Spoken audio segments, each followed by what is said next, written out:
Un paseo con Mary Poppins.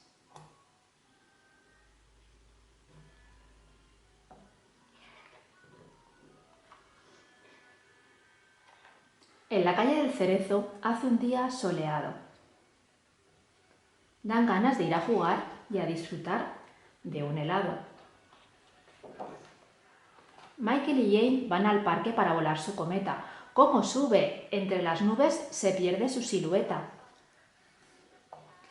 Pero de pronto, ¿qué ven al otro extremo del hilo? Una figura desciende. Los niños están en vilo. «¡Mary Poppins! ¿Eres tú?», gritan de puro contento. «Buenos días», le responde. «Decidme, ¿habéis sido buenos?». A la mañana siguiente se van a Buckingham Palace. Michael intenta con muecas hacer reír a los guardias.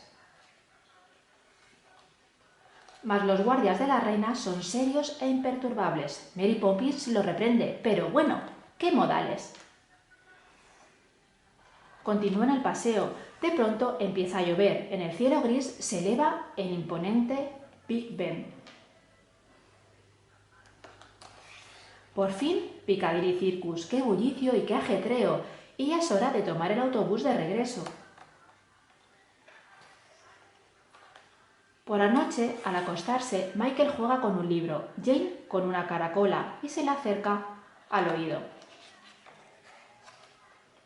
Como por arte de magia, aparecen bajo el mar, buceando entre los peces. ¡Qué colorido lugar! Hay cangrejos, bogavantes, sardinas y un pez espada, y hasta una bella sirena da un concierto de guitarra.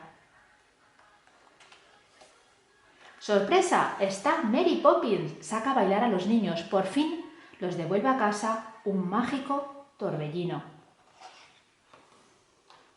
Una noche, Jane y Michael cuentan estrellas fugaces que iluminan la ciudad con sus relucientes haces. Se suben en una de ellas, surcan el cielo en la noche y no ven que Mary Poppins también sobrevuela Londres.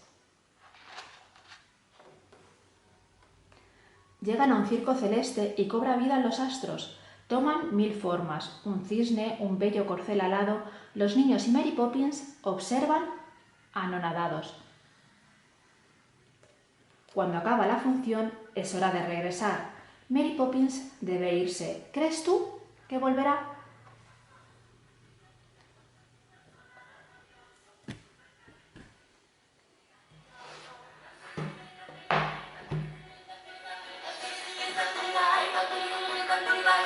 Yo me acostumbré a tartamudear. Mi padre ni nariz torció para enseñarme a hablar. Hasta que un día yo escuché cuando era ya mayor la frase con más letras, la palabra más atroz.